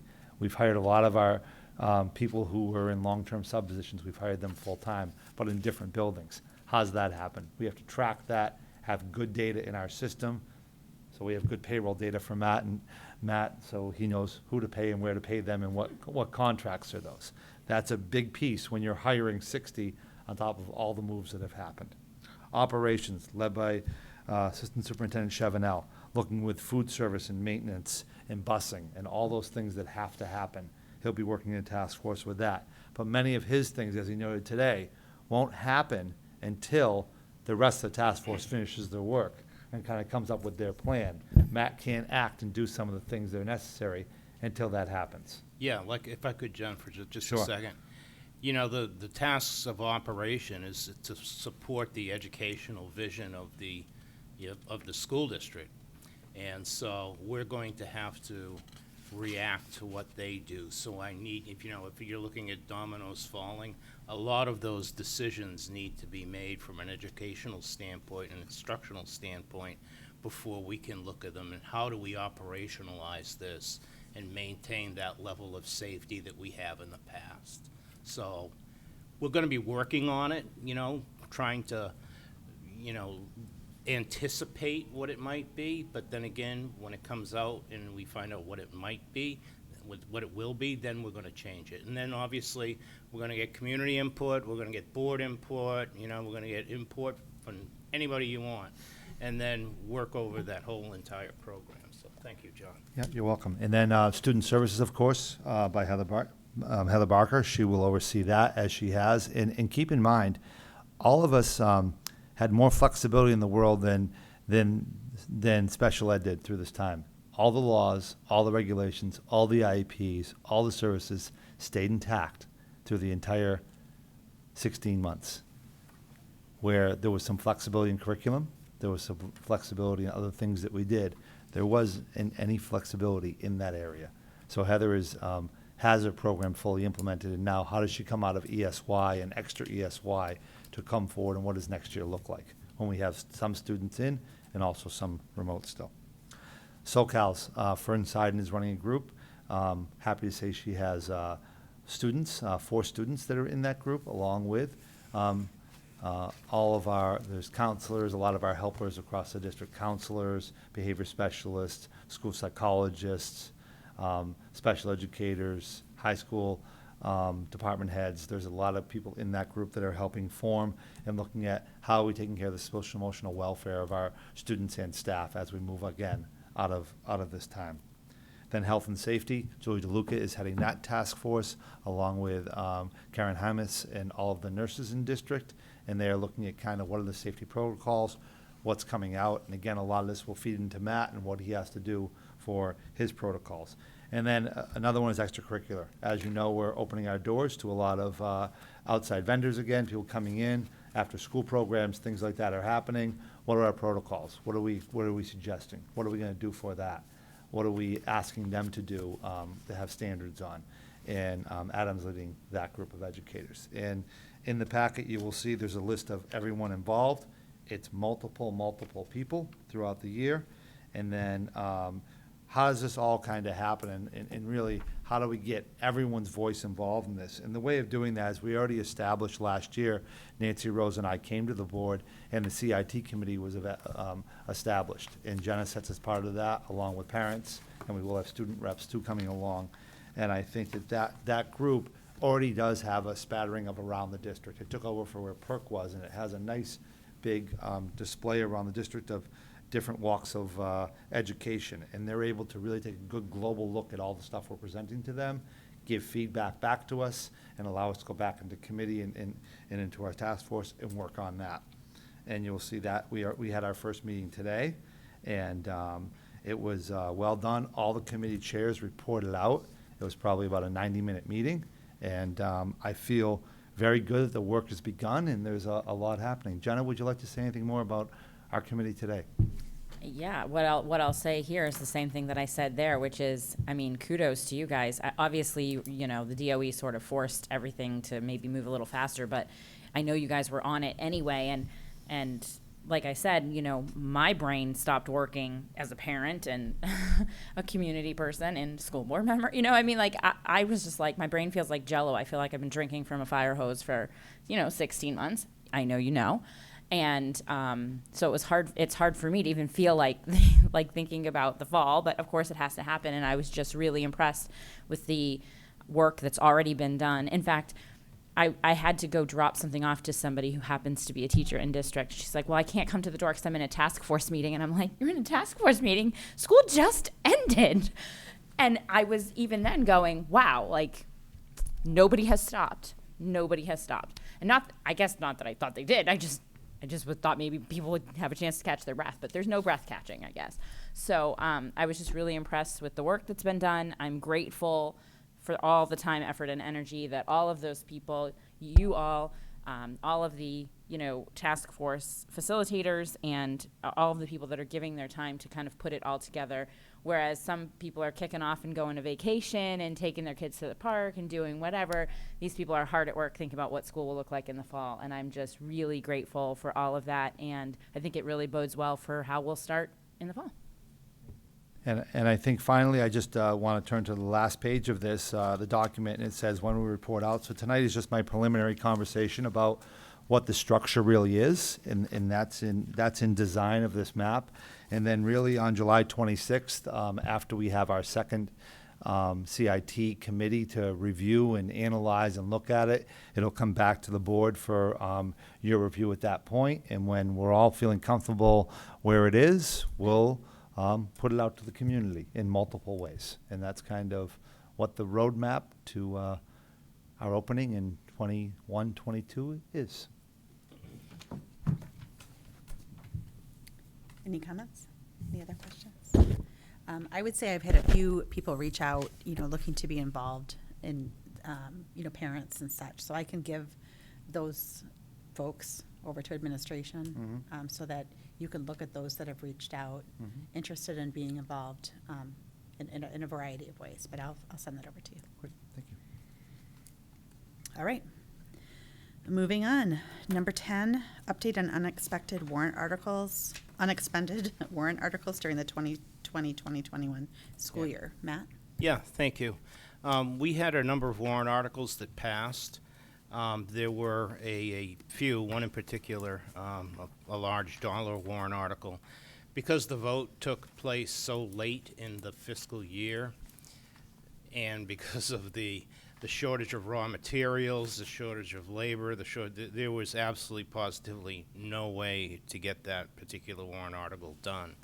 But let me just go back to Article 3. It was a $150,000 transfer into a capital reserve fund for the school district emergency repair. We felt that was prudent, and I think the board at the time said that would be something appropriate. The master plan on Article 5 for $82,500.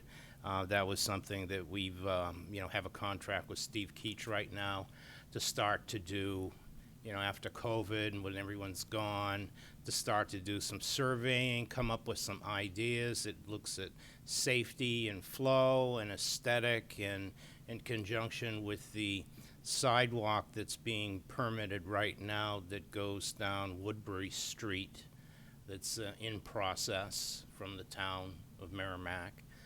We still want to look at the sidewalk on O'Gara to connect everything, but there are a few little difficulties with that. So Steve has been, he's the man. He's going to start getting some, options to look at, and then we're going to hold some community meetings. We'll hold meetings with the board to kind of lay out the different decisions and to try and, get from the people. Hopefully they're interested enough, because I see enough of them walk around that area during the day, that they will give us their vision of what this should look like and what they would like to see as an end product. Because essentially, being on the town center committee, which I absolutely love doing that, has really kind of opened my eyes to what the center really kind of is. And it's a tad fractured, but I really think the most places that I see people around here actually walking is between O'Gara Drive, around the high school. Now they'll have the opportunity to safely go down the Woodbury Street to where the fire station is. I personally would go down. I don't think I'd go up, but I would go down and I'd come around the other way. That's something really important. So we're, going ahead with doing that master plan. The other thing we did with the windows, we kind of put that on hold. And I don't recall if it was the pleasure of the board to let that flow into surplus at the time. I don't think there was ever a vote, but there was discussion about that because of times being hard in the community and everything like that. Last year, we gave over a $4.8 million surplus to reduce taxes. The Merrimack School District portion of the tax rate decreased 35 cents a thousand. We are going to do that or exceed that this year. It's going to be another big surplus year because of COVID expenditures and areas like substitutes and paras and all those other position custodians that we just could not get our hands on, which is kind of, you know, a minor sort of, you know, let's pat ourselves on the back, board included, that and the community also, and the kids, that we got through the year with the positivity that we did get through the year, given those challenges, which is you know, the basis of the surplus. So we basically want to talk about the windows. If we want to still do the windows and not have that flow into surplus, you know, I already have a contract with Steve, so that encumbers the money into next year. I don't have any sort of contract for the windows because we have to bid that out, and that bid process is going to take some time, maybe 4 months. And so in order to take this money and put it into next fiscal year or encumber it, we would need a vote from the board to encumber $265,000 from warrant Article 4 for the purpose of window replacement as approved by the voters at the June, whatever date it was, in the June meeting, you know. So that's what we would need if you want to go that route. If you don't want to go that route, you just let us know. We flow it right into surplus and we don't make the expenditure. Shannon. I think we did talk about it, and I think the will of the board, I mean, we talked both sides of it, honestly, but I don't think we came to consensus. When I look at what these funds are, these are the people that heard our concerns about our facilities and said, yes, we see the concern too. Everything from the locking of the windows being a piece of wood to the lack of clarity, the fogging of the windows so you can't get that line of sight. So all those things to me are basic safety. And honestly, and also the will of the people, when we were making the case, they understood our need for it. If we are able to encumber the funds, that is where I lean. And it sounds like we can, and it sounds like we, you know, and it would take just a little effort on our part tonight to do that. Yeah. But again, we would be executing the will of the people, and it sounds like it would give you the timeline that you need to do the proper vetting of bidding and everything else. Right now, so that we can get the most competitive rates and the right staff. And right now, at this point in time, things are a lot better as far as raw materials and everything like that. And I will say the vote for the $150,000 going into the school district capital emergency repair fund, which is always on the high side because that makes sense to a lot of people because of some of the areas like a roof or a boiler or something can cost $500,000 in the blink of an eye. You know, that passed by 2,213 to 925. The windows passed by 274 to 969. Like 2,000? I'm sorry, 264. That would have lost. Jeez, Matt, that would have lost, right? 2,274 to 969. So it was definitely an overwhelming yes from the public. Okay. So is anyone opposed to this? No, but I would. We have to make a motion. I move that we encumber, in light of Article 4 from the June 2020 election, I move that we encumber $265,000 for the purpose of window replacement at Merrimack High School.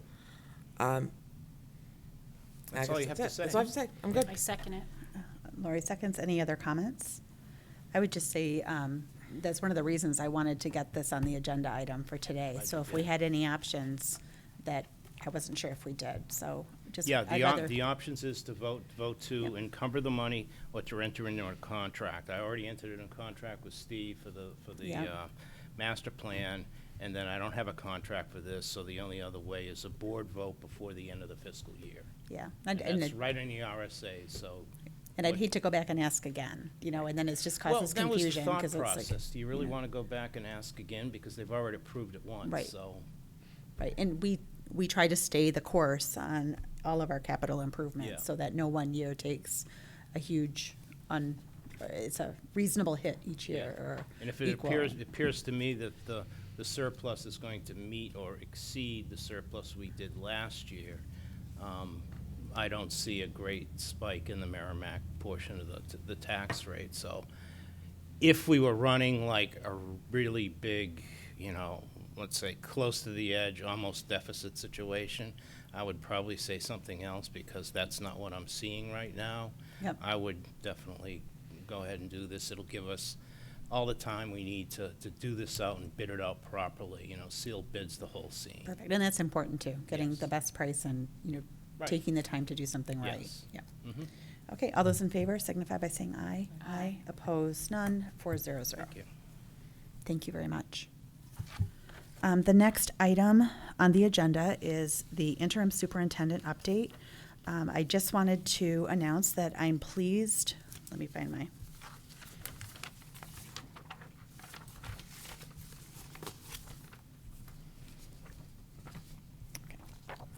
I just wanted to say that I'm pleased that we have a new interim superintendent that will begin with the district on July 19th. His name is Everett Bill Olson. He comes to us with a wealth of experience. His career has spanned over 50 years.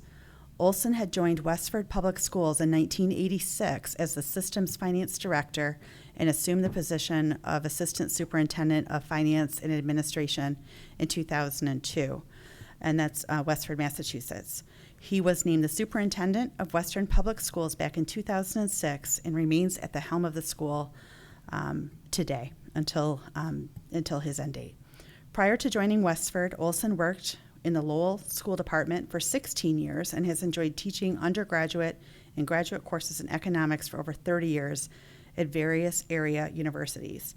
Olson holds a master's degree in business administration from Babson College and a bachelor's degree in industrial engineering from Lowell Technological Institute, the University of Massachusetts Lowell. So he will begin on the 19th, as I had stated, and he will serve in the interim role, which means one school year. As he jumps in and transitions, as our current superintendent transitions out, he'll transition in, and then we will begin some of the work that we've previously discussed, which is working through some of the visioning work that we've discussed with Two Revolutions as we try to align a permanent superintendent with our values, and that being from all stakeholders. So the idea is that we will then start spending the next few months, and whenever, I would say through the fall, on that vision process, and then we will begin the full superintendent process, as I've mentioned as well, around the November timeframe. We do have a search firm that will be helping us with that.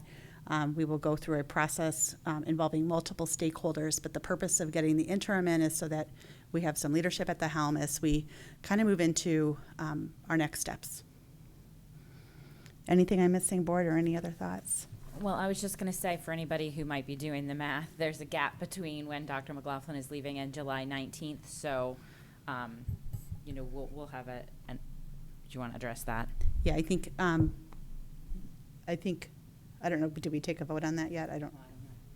Yes, we did. Yeah, okay. We did. Yeah, so Matt Chevenel will assume superintendent duties for that gap in time to cover us for any paperwork that needs to be signed, which are largely in the areas that you normally file reports for anyways. Grants and end-of-year reports from the DOE and whatnot, yes, correct. And we did get confirmation from the DOE that this could be done. That is correct. Just to cover us during that gap. So certainly a warm welcome to Bill Olson, and more to come.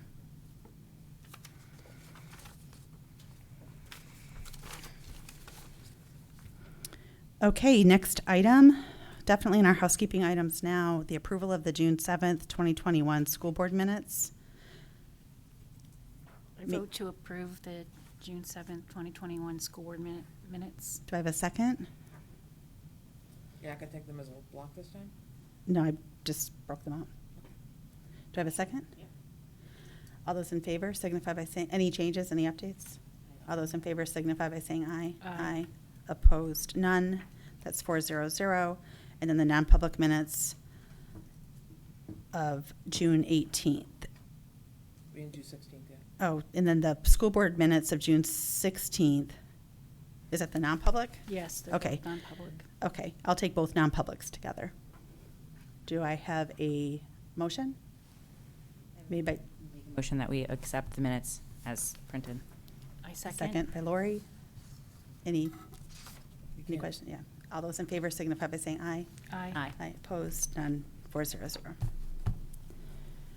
The consent agenda. John Fabrizio, number 13. So we have some resignations tonight. Meredith Devine, Special Education Coordinator, Merrimack Middle School. Brenda Holland, Social Studies Teacher, Merrimack High School. Ryan Piper, Special Education, Merrimack Middle School. We have teacher nominations. Karen Baldessaro, Special Education Coordinator, Reeds Ferry Elementary School. Adam Thibault, third grade teacher, Thorntons Ferry Elementary School. Morgan Sinsing, 1 year kindergarten teacher, Mastercola Elementary School. Jamie DeVita, art teacher, Merrimack High School. Anna Arsenal, third grade teacher, Mastercola Elementary School. And Allison Canavan, second grade teacher, Thorntons Ferry Elementary School. Do I have a motion? I move we accept the consent agenda as presented. Second. Made by Board Member Rothaus. All those in favor signify by saying aye. Aye. I opposed, none, 400. Moving on to number 14, other correspondence. Any correspondence before the board? Seeing none. Wait. Oh, I'm sorry, I thought, because we all got it, you would do this one. We did get an email from a constituent who sent an email to all of us, plus Commissioner Edelblu, with concerns about Two Revolutions and us entertaining their services. thank you. And any comments? Dr. McLaughlin. Thank you. This being my last board meeting, I just wanted to just say a few words. First, however, I wasn't planning to do this, but anybody who knows me knows I just can't take the comments that were made publicly a few minutes ago sitting down, because those are pretty harsh, leveling comments of abuse of power at district and school administration. And I think that kind of sort of bomb throwing is what happens too much sometimes in some communities. And it is damaging, especially with limited information. And I think that folks should be more responsible in this community than to do that. Particularly in the case of the person who spoke. She knows well that student and staff welfare issues need to be taken very, very seriously and honored. And with limited information, the innuendo that wasn't done is irresponsible. And I just won't have it on this particular night. The board has been fully not vetted, the board has been fully informed about both instances that were raised, and they have been resolved. And I'm sure that the board understands the complexity of both, and it does a disservice to the people involved to say any more than that, and that's why we don't. And that's why it makes things like this very difficult. But we certainly honor the families and the students, and despite pressures that we get all the time, we just won't do it. And tonight is no different. So having said that, I just want to acknowledge my wife in the audience tonight. She has been here tonight. I asked her to be here because we're going to be celebrating our 26th anniversary very soon. And 12 of those 26 years have been spent here in Merrimack. And this is the first night Christine has been at this meeting.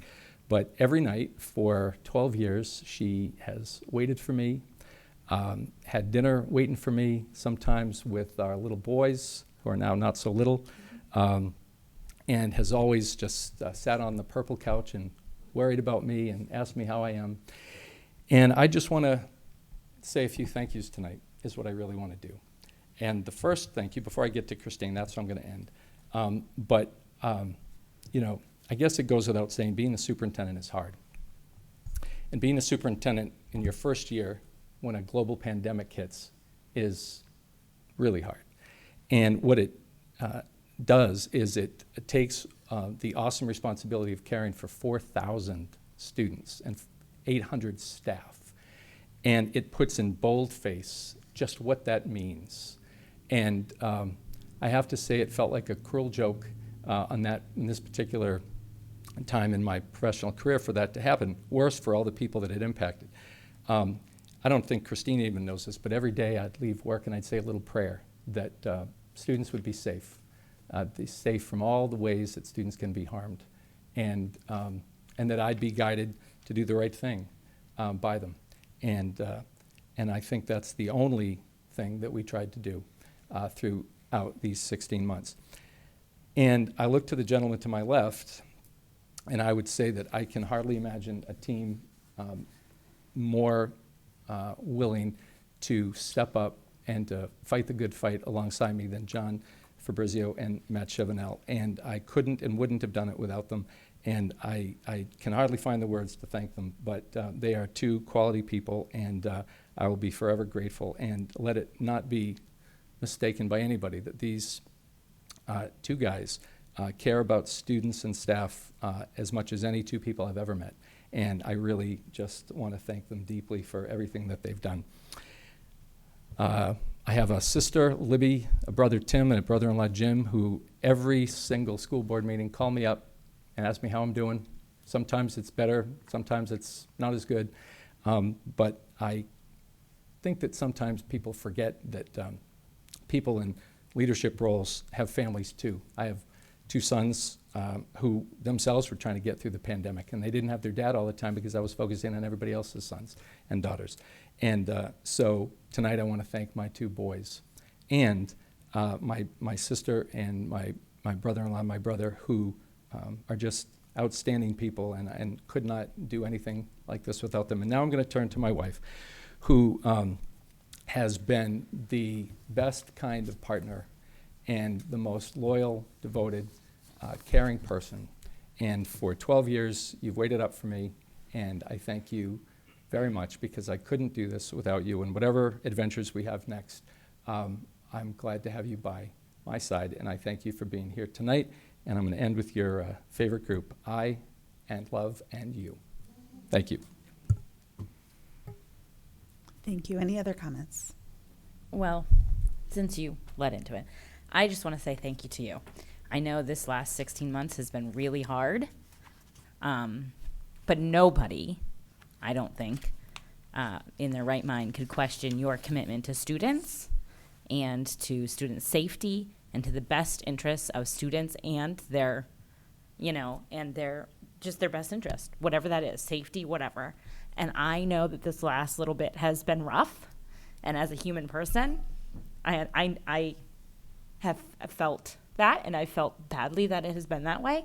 But I'm hopeful that whatever comes next for you is really just so personally fulfilling for you, and that I just wish you all the best. I know there have been times when we have absolutely sat on different sides of issues, but I never questioned whether you had the best interests of this district or our students in mind, even if I thought differently myself personally. So I just want to thank you for your service. Jenna, that means a lot. I thank you very much for saying that. Thank you. Shannon. We almost started together. I think I came in your first year, and I've seen it all with you. And we could not have been luckier. With a transition from such a long, storied history, really you brought us to the next generation of education. So many years that you spent. I can't listen to you sniff while I'm dying myself. Sorry. I'm very sentimental, as you know. But I can't think of how lucky we've been to have you, with all that you brought, with academics, bringing the passion to the classroom, really just always knowing that today is not good enough. Tomorrow has to be better. We all have to do better. And finding ways to get that done for 12 years in two different and not couldn't be more different roles. The things that you helped us to get, the hurdles you helped us to get over, especially when you first came to the home, those challenges you had when you first came to the table, and you just did it with such precision. It was a job you didn't have before. You were entrenched in academics to our benefit, but then when you had to do the administrative work, that was not easy. It wasn't easy. We were there. And you just did it with such distinction and precision and got us over those hurdles that honestly could have kept us in a mess for a long time. Thank you. Thank you for everything. So I'm going to keep it at that because I'm dying already. But keep in touch. Shannon, thank you, and you're right, we did start almost at the same time, and I want to thank you for your, we also haven't always, agreed, and you have been absolutely stalwart in doing the right thing and always letting me know when we didn't agree, and you should do that, but it was always respectful and kind, and I thank you very, very much for all those years. Thank you. New business. Any new business? Committee reports. Jenna?